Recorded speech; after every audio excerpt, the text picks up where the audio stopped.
It's the season preview for the Big 12 squad, and our illustrious leader decided to ditch us all and actually talk about his preseason projections for the Big 12. But all the same, it's the Big 12 squad. You're talking ball with the Big 12 squad, sponsored by Game Time. From Oklahoma State to Utah, from Kansas State to BYU, from Houston to Texas Tech, it's the local experts of the Locked On Podcast Network bringing you scoops, breakdowns, and the most comprehensive preview of the upcoming Big 12 weekend. Buckle up, it's the Big 12 squad, and we have a seat for you. No hurt feelings and thin skin allowed. Squad up. You're part of the Big 12 squad. Welcome into the Big 12 squad, everybody. And this is our season preview edition. It's all brought to you by our friends over at Game Time. Download the Game Time app today. Create an account, redeem the promo code LOCKEDONCollege, and get $20 off your first purchase. I'm Jake Hatch, host of Locked On Cougars, covering the BYU Cougars. Right next to me is the other host of the other Cougars, Parker Ainsworth, Locked On Cougs. Next to him is my arch nemesis, JT Wistersill, host of Locked On Utes. Steven Simcox, making a rare appearance. Locked On TCU. Joining us, we got Richie Bradshaw from Locked On Sun Devils. That's Derek Johnson from Locked On Jayhawks. We got new guy Nick Maravitz, obviously of Locked On Iowa State, and the man, the myth, the legend they call Cody Stovall, Locked On Oklahoma State. How is everybody this fine evening? So good. Football season is so close. I can feel it. Even if it's going to be overseas against two Big 12 teams, I am flipping ready, buddy. It's game week. Let's go. Still a Cardinals then that of all the Big 12 games, you do Farmageddon overseas. That's the best part. What does that mean? Yeah, that should be kept. That should be kept for the students to be able to attend. Richie doesn't think they farm in Ireland. I think that's part of what he's getting at there. No, of course not. What would they farm? Potatoes? Yeah, potatoes. Yeah, they had potatoes. That's correct. Yeah, good job, Richie. Last year, people fell in love with Georgia Tech because they got that week 1 win against Florida State. I think one of these two teams the country's going to fall in love with and get behind because we are all just so starving for college football to be back, and we get it. And a top 25 matchup. How lucky is that this early? Yeah, but the other thing about that win last year was that Florida State ended up being really bad. It was like, oh man, what an upset! And it's like, oh wait a second. I know. They're just like one of the villains of college football too. So I think we all just kind of gravitated to like, let's go Georgia Tech. When you look at that Florida State team, are there some possible comparisons to Texas Tech this year in terms of like it was a really good portal class? And if it starts poorly, which I don't think it will, I think Tech's going to be good this year. But if they do stumble early, could the team kind of quit on it like Florida State did? Okay, so Derek Johnson, that is a great kind of launching off point to our discussion on the season preview. Who is actually going to win the league? And JT Wistersill, you need to sit this one out, okay? This is what we get for having the BYU guy host it. You teach him, Jake. You teach him. What are you talking about? Drake hosts this thing anyways. Drake did ditch us. He posts those records, and he has Texas Tech, to your point, Derek, Howard, as the top team in the Big 12 conference, going 11-1. What are the expectations from people? Like, what do you guys believe Texas Tech, like Derek mentions, is going to be able to rise to the top, or could they crumble like Florida State a season ago? I have to say, I know Houston's the newest to the conference here. I think I guess Arizona State actually. I'm sorry. It feels like Texas Tech, as someone who lives in Texas, has had good off seasons before, and even a good big win before. That's like historic, the Crabtree catch, and then something just goes wrong, and I say to say, like, I feel like the Texas Tech of it all, the logo, as unfortunate as to say, is holding me back a little bit. It also does not help that I believe that ranking came out before the running back got hurt. Right. And that's a big piece of it too. Yeah, we found out Quentin Joyner, the big name addition at running back, projected to be the starting running back from USC. He is out for the season with a non-contact ACL injury that he suffered on Saturday. So a little bit of a torpedo to Texas Tech offensively. Doesn't everybody think that? Yeah, big time. I think, like, look at their schedule. It's kind of unfortunate for them that they play, like, you could argue, some of their best opponents on the road. They're playing at Utah, which that's going to be a tough one. The Kansas State game, it's on the road. I mean, depending on what you think of Houston, I think they're going to have a good year this year. I know Parker thinks they're going to have a good year. You're playing on the road. Arizona State, the other best team they're playing, that's on the road. So, like, they could clean up against all these teams at home, but if you lose 3 of those road games, you're probably not in the Big 12 title. I mean, we saw last year 4 teams were tied first at 7-2.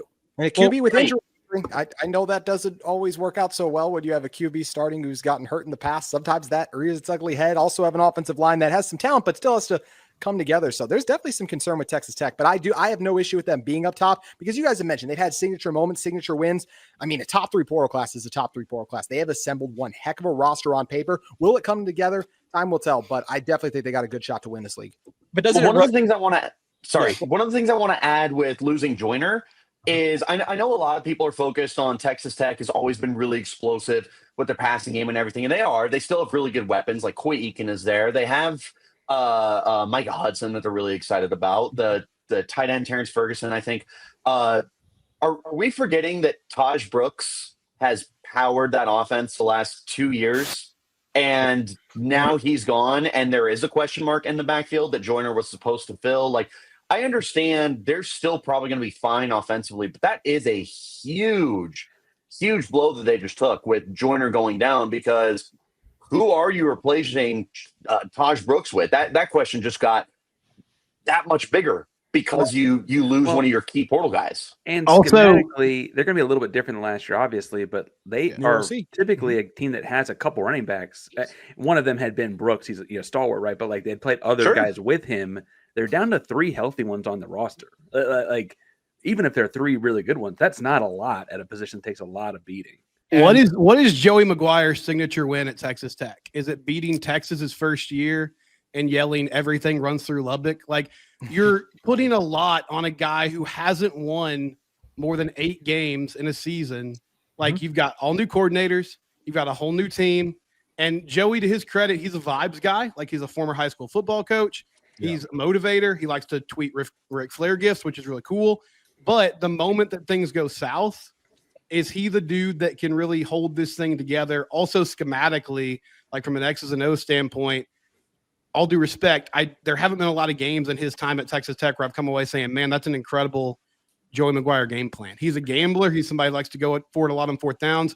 But I haven't seen an incredible resume at this level of the sport that would lead me to believe he's the dude that's going to hold all this together with a lot of new faces and a lot of new coaches as well. Well, can we address everything run through Lubbock? Because as a Texan and relatively a history teacher by day, I feel obligated to point out that like they specifically built I-40 through Amarillo and not Lubbock to avoid Lubbock. Actually, like things are intentionally not going through Lubbock. It's the ultimate irony of that state. It's like the signature. It's all West Texas. It goes. Actually, it's not, and actually doesn't all go through. It's intentional that they don't do that because of Joey McGuire. That's why they're like, we'll teach you. Oh, we'll teach you. All right, so Richie Bradshaw, as the defending champions, the Arizona State Sun Devils got to be thinking, doesn't everything run through Tempe?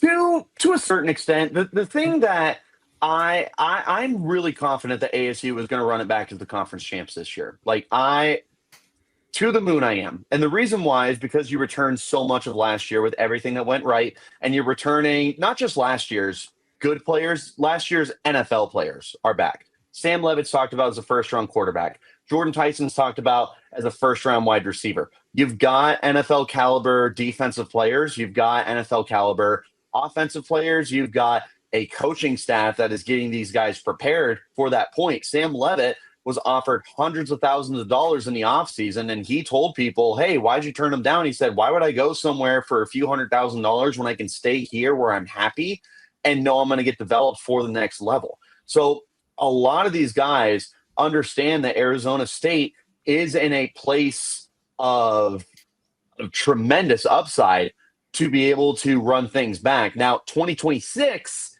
that's where we're going to have some questions because they are going to lose the vast majority of this roster. They're returning the second most production in the country, and a lot of that is senior production. And Sam Levitt, redshirt sophomore, Jordan Tyson, redshirt junior, they could return, or they could be first-round picks. I don't know. That's a pretty tough decision to make. 2026, very different outlook for the Sun Devils. But when you're returning what you had last year that worked and took Texas to double overtime and ran the conference in the second half of the season, not just ran the conference, Nick, I'm sorry to do this to you, but I mean, they crushed everyone that they went up against. They're head and shoulders above everyone, and there's been some good moves, but no one's brought back as good a roster as ASU has. Their 11th game was a 5. Can I play a little devil's advocate to ASU here? So we're talking about a league in the Big 12, which everything is so close together, and no further proof in that is the team I talk about Kansas. Kansas beat 3 of the top 4 teams in the Big 12 last year that tied for the lead. Beautiful. The only team they didn't was Arizona State, and they were down, or they were up by 4 with 2 minutes to go in that game. And so here's my thing with Arizona State. It's not that I don't think they have all this returning talent, but Kansas and Oklahoma State last year had a ton of returning talent. Neither one made a bowl game.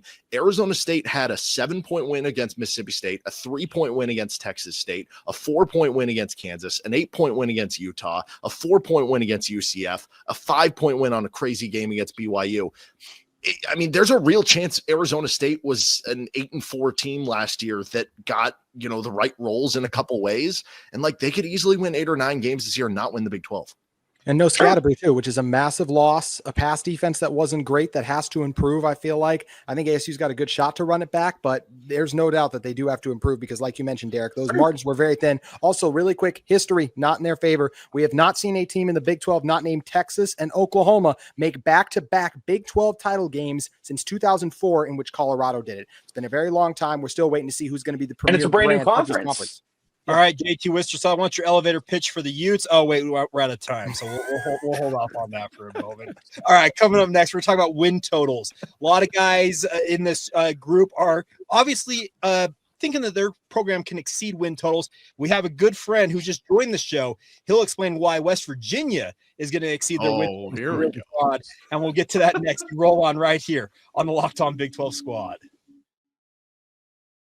Today's show is brought to you by our friends over at Rougiette. Now, obviously, a lot of us have probably heard of Viagra or Cialis. You probably have even tried them, but if you're looking for something beyond the usual pill, it's time to meet Rougiette Ready. Rougiette Ready is a next-gen prescription treatment designed to amplify arousal in the brain and boost blood flow. Unlike the usual pills that can take hours, Rougiette's 3-in-1 formula dissolves under your tongue and kicks in fast, on average, in just 15 minutes. Effects can last up to 36 hours and stay confident and control when the moment is right. If traditional options have not worked for you in the past, Rougiette might be the answer. Over 150,000 men have already made the switch. And the best part is it's completely online. Rougiette connects you to a board-certified doctor, ships your treatment discreetly to your door, and takes care of you along the way. Head to Rougiette.com/LockedOnCollege. Use the promo code LockedOnCollege to get 15% off today. That's RUGIET.com/LockedOnCollege and use the promo code LockedOnCollege for $15 off. Individual results may vary as prescription treatment. Compounded drugs are permitted to be prescribed under federal law, but are not FDA approved and do not undergo FDA safety, effectiveness, or manufacturing review.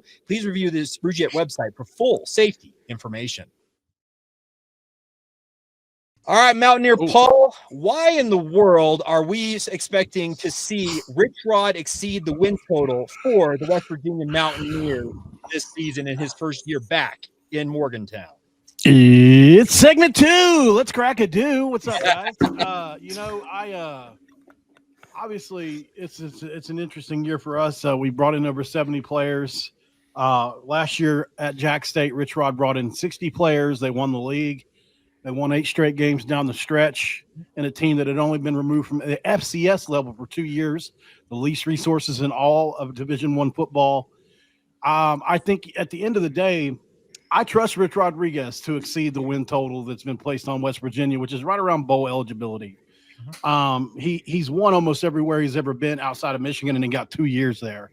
Wasn't a fit culturally for them. And I understand that, but I think a lot of people hold that one over him, but if you read the book 3 and Out, you'll probably learn a lot about Rich Rod that you didn't know, considering that whole situation. But that aside, we kind of had a landmark thing happen today. We're not sure about 4 of our biggest transfers.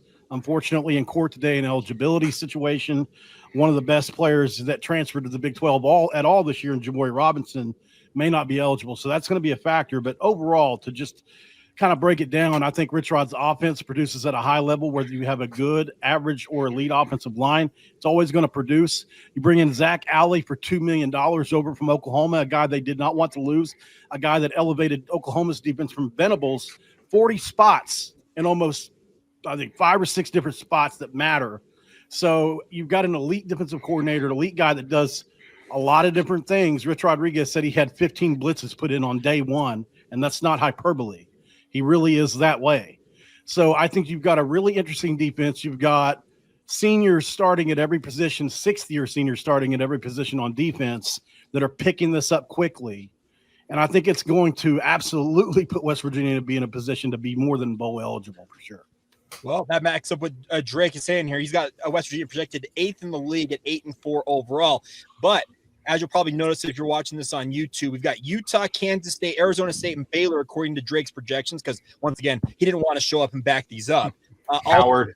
10-3 for third place. So, JT, why in the world do you think Utah can exceed that expectation and go over this season? They don't get Houston. Oh, wait, sorry. That one my turn. Because this team was a quarterback away a season ago. And they got that quarterback. Only quarterback in the country to rush for over 1,000 yards and throw for over 2,500 yards a season ago. He had over 30 total touchdowns last year. Has to cut down on the turnovers, absolutely. But he's behind arguably the best offensive line in college football this coming season and arguably the best tackle duo as well. It's a defense that was second in the Big 12 last year. Utah, year in and year out, has a really strong defense. I think the running game will be there. No doubt a roster still with some questions. Receivers, pass rush a little bit too. But I believe in the coaches. I believe in Devin Dampier. I think he's going to be absolutely transcended this coming season. And I believe Utah won't just exceed their win total. I think they're going to win the conference this year. All right, Parker Ainsworth, rebut on that. Yeah, I mean, I will say that they don't have to play Houston, so that gives them a shot because they couldn't win that one last year. And I would really point out, too, I think that neither of us made a bowl game, though. Well, that's fine. But we also got the head-to-head on Houston. Richie, y'all went 3-9 2 years in a row. I was backing you up. That's true. Feisty. Parker on the defense. No, what I'm saying here, and I think what I was really ready to talk about was Houston in this because I think a lot of people are going to say, what, Houston, 8-4, what he's talking about. Last year, Houston won 3 conference games, admittedly, and then a single non-conference game with, on paper, the 5th hardest schedule in America based on previous seasons' win-loss percentages, right? Like, and it doesn't always shape out that way. Obviously, Arizona State will tell you as much as anyone. Previous season win-loss percentage doesn't mean anything. However, this year they have the 6th easiest schedule based on previous season's win-loss percentage. In our own Drake Toll's top whatever here, they play Tech at home. They got no BYU, no Utah, no Kansas State, and no Iowa State. They get West Virginia at home as well. Like, they got about as easy a break as you could get. They got Stephen F. Austin is the first FCS school they played since 2019. Their road non-conference games are Rice, which is down the street, and Oregon State, which is kind of a Power 4, but kind of not. It's a really easy schedule. The over-under set at 5.5. I think it's the easiest money in Vegas. I don't understand why we're not all rushing to FanDuel right now for this. It feels silly. All right, so Nick Maravitz, I believe that Iowa State is being completely underrated by our good friend Drake Toll, slotting you guys at 7-5. He thinks that the Cyclones are backsliding. I want your thought on if that is legitimately the case. Yeah, I like that we're taking turns here and all being really nice and everyone's going undefeated. This is a nice little fun party we're doing. Oh, so are you going to say, pick you guys not to meet the win total? Is that why you at 7-5? I was mad. After Bear Bachmeier was named the starter, I took Iowa State to be a floor of 9 wins. He wears 47. He's got this in the bag. Is there a dash there? Is it 4 and 7, or what's the 4-7? 47. That's his QB rating. Yeah, we're number 47. We got young Willie things. No, I mean, just the big thing with Iowa State this season, and I'm not going to get up here and tell you why they're going to win every single game because that's every episode of Locked On Cyclones. But what people aren't talking about with Iowa State is how many guys are returning from injury. Everyone wants to talk about how bad the run defense was last year and all the receivers were losing. We have ridiculous depth and high top-end talent at linebacker. Same thing at tight end. Same thing at defensive line, especially with the transfer Tomo McDonough from Yale. I don't see any way they don't win 9 games. And if they don't, then I will eat my words. I will completely own that. But to completely leave them out of this conversation, as a lot of people are, I think, as we were saying earlier, it runs through Tempe or whatever. I think it runs through Dublin. I think the winner of the Farmageddon game is absolutely going to be in the Big 12 championship game. Okay. Both Kansas State and Iowa State, high caliber teams. That's a bold take right there. The winner in Dublin is going to be playing in Arlington in December. And everyone's upset it's a Big 12 game over there. This is a high-stakes game. This is one of the best games to start the year we've ever had. One of the greatest rivalries of all time. And everyone's just like, oh, great, we got to watch. I'm here for a good time. And Parker's at my throat, and Nick's at my throat. I am not having fun. What happens when you win the league, Richie? Everyone comes for you. I think one of the stereotypes is the Irish have a good time. Don't forget about that. He caught 335, baby. Hey, Steven Simcox, real quick. I think Josh Hoover is the quarterback that's being forgotten in this entire conference in terms of this year of quarterbacks in the Big 12. Why do you believe in TCU?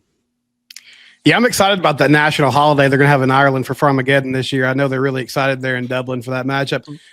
Josh Hoover, you're totally right, Jake. He threw for almost 4,000 yards last season, and that was with literally no running game at all. Like, we moved Savion Williams to a Wildcat quarterback spot in the Utah game. Shout out to JT for that victory.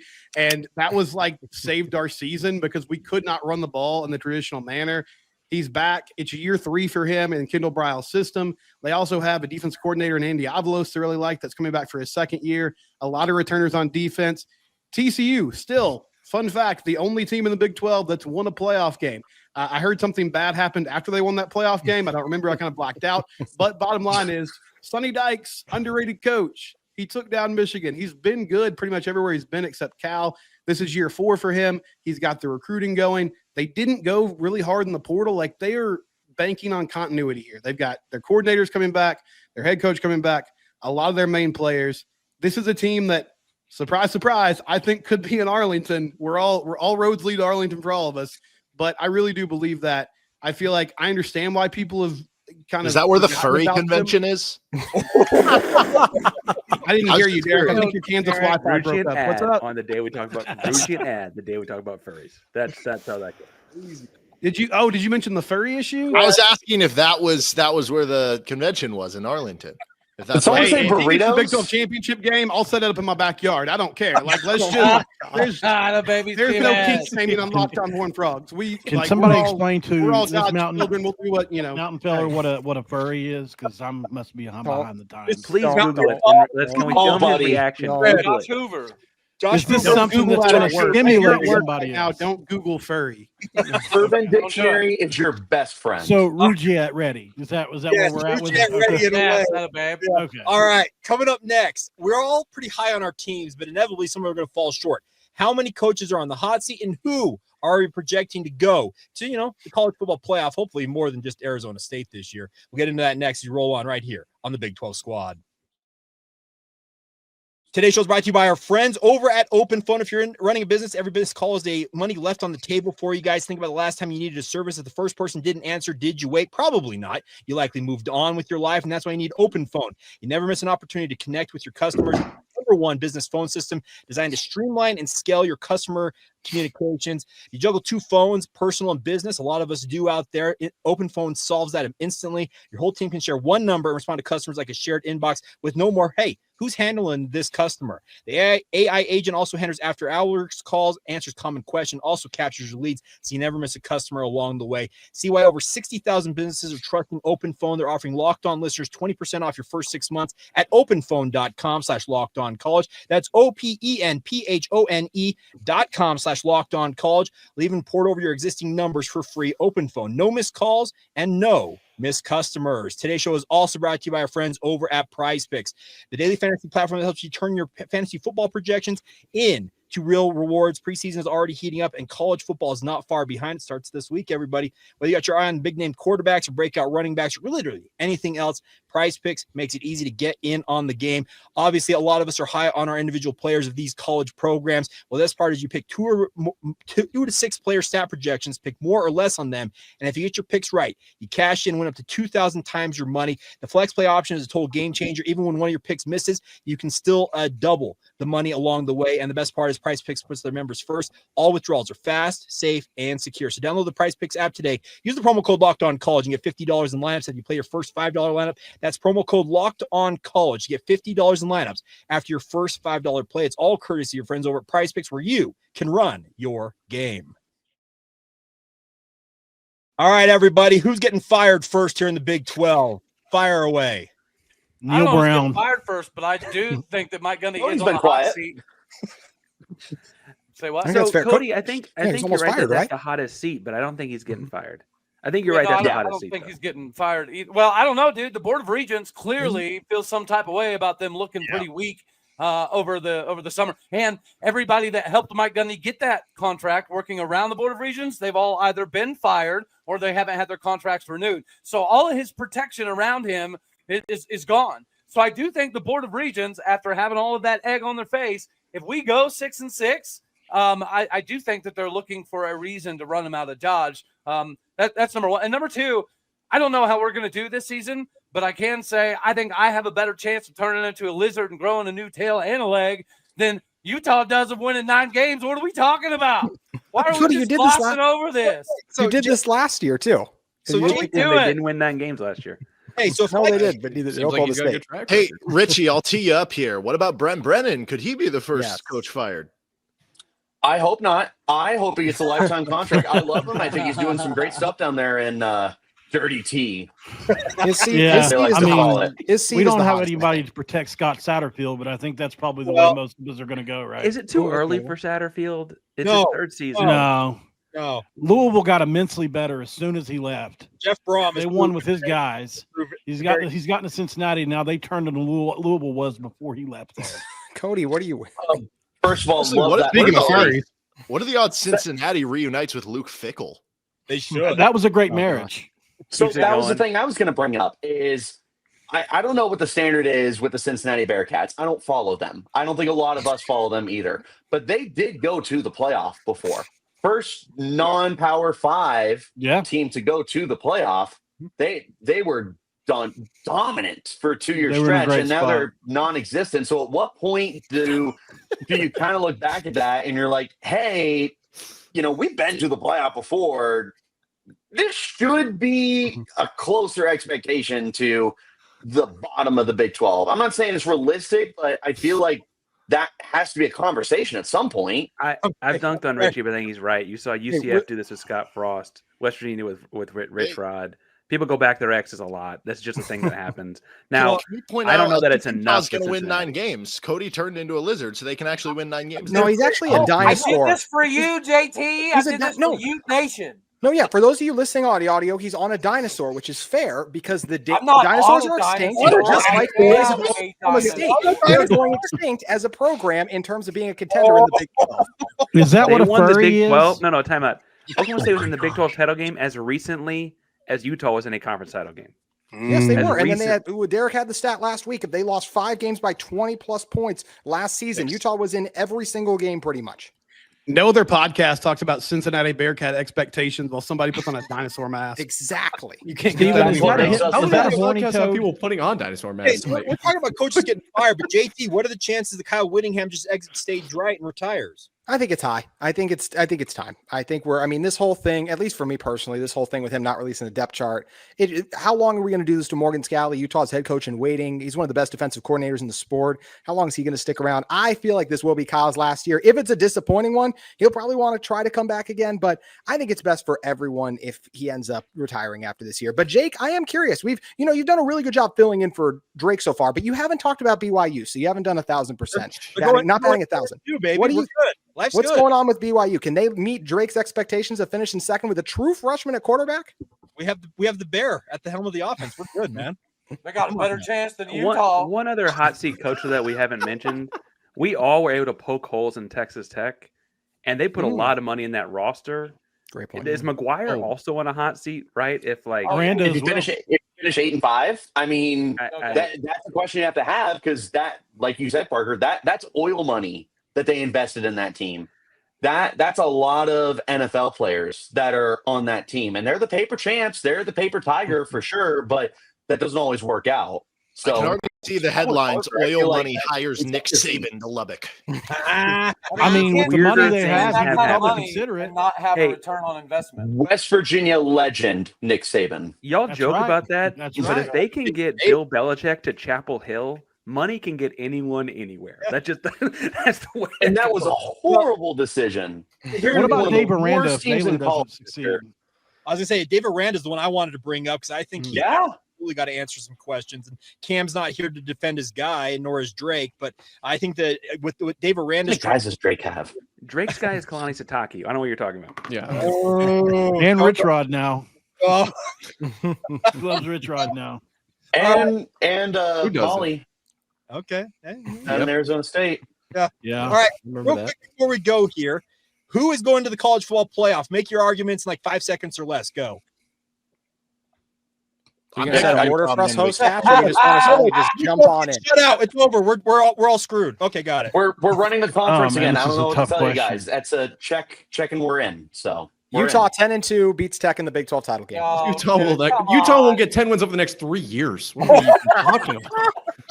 What are we doing? Right. This? Hey, What are we we were still right there against y'all with the backup quarterback. Y'all forget how this Really? Utah team, when they've had their projected starter who they wanted Wait, to be but who- going into the who won, season, though? who Who have had been more very points? successful. Did you You win get a or win did for you more points or lose? less points? No, That's last what year I'm they confused lost. about. I'm saying, but we're on a new year. Yeah, And we are in okay, a much yeah, better no, for spot. I sure. might remind you, Richie, than your team was at this time last year. My mind changes every day on this subject. It really does. Every time I look at the league, I get a new answer There to we this go. question. Houston from our good friend Derek. And you. Oh, wow. Oh, I had Oklahoma State in the championship game like a week ago. I think- you know what I mean. Like every time I I look think at a better the league, question than who is how many, right? Are we going to get 2 in this year? They gotta Atta get. baby Nick. Atta baby Nick. I hope so. Gotta hope find so. a way. Thank you, Dinosaur. I'm hoping for 2. That's for sure. Why not? I'm 3? hoping for 2. Get as many in as possible. That's the whole thing we got to hope for. Is we got to get as many teams in. Is And- BYU there, Jake? I am going to say this. I'm going to make some Utah fans very, very happy, but I'm going to say BYU falls just short. My man. Of 6 Look and at that 6. Big J journalism Hey, from host Jake. Hatch today. Hey, Jake, I do this think, Utah- by the way, Steven, I Utah do make think it. TCU is the biggest sleeper in the conference. Dark Yes, horse. I've been saying that all Not dark offseason. horse, not- Thank you, That's Mountaineer dark horse. Paul. I'll drink a Mountain Dew in your honor after this is over. Thanks, man. Hey, Steven, I literally had a show praising TCU. Do not leave me out of this. Don't be a pick me, Okay. Richie. I like you too. Okay. Okay. Me, especially after getting bullied by all of you. That's awesome. Not me. Don't join I Richie think from the Kanye basketball. Uda. JT looks around like, Here. what? Yeah. All right. Well, that's gonna do it. There you go. That's the preseason. Kanye Uda. Cody's I- speaking in tongues over there. I don't Do know what's the happening do with the him. not the Cody's mama thing. drinking whatever Ollie Gordon's got, man. If you are I'm gonna way too much fun. I'm gonna If wear you're this listening all to the this in time. audio format, go check it out on YouTube. You need to see Cody You need Stovall to. as a Raptor. Come on, go check it out. All right. As always, thank you for tuning in. I'm Jake Hatch, host of Locked on BYU Cougars. Right next to me, right there, Parker Ainsworth, host of Locked on Cougs, covering the Houston Cougars. That's the man I know as JT Wistersill, host of some podcast called Locked on Utes. That apparently they're going to make the Big 12 championship game? Question mark. Dang right. Cox, host of Locked on TCU, next to him making a rare appearance. Hope it's not the last one, Steven, so stop on by anytime you want. Cody Stovall, aka Raptor Cody, host of Locked on Oklahoma State. Mountaineer Paul, host of Locked on West Virginia. Richie Bradshaw, the defending champ Arizona State Sun Devils, host of Locked on Sun Devils. That's Derek Johnson of the venerable Locked on Jayhawks, and new guy Nick Maribet's host of Locked on Iowa State. Thank you to everyone for tuning in. Please subscribe, rate, and review these shows wherever you get them. We like to keep our jobs. And as always, like Drake likes to say, keep it tuned to the Dos de Grande.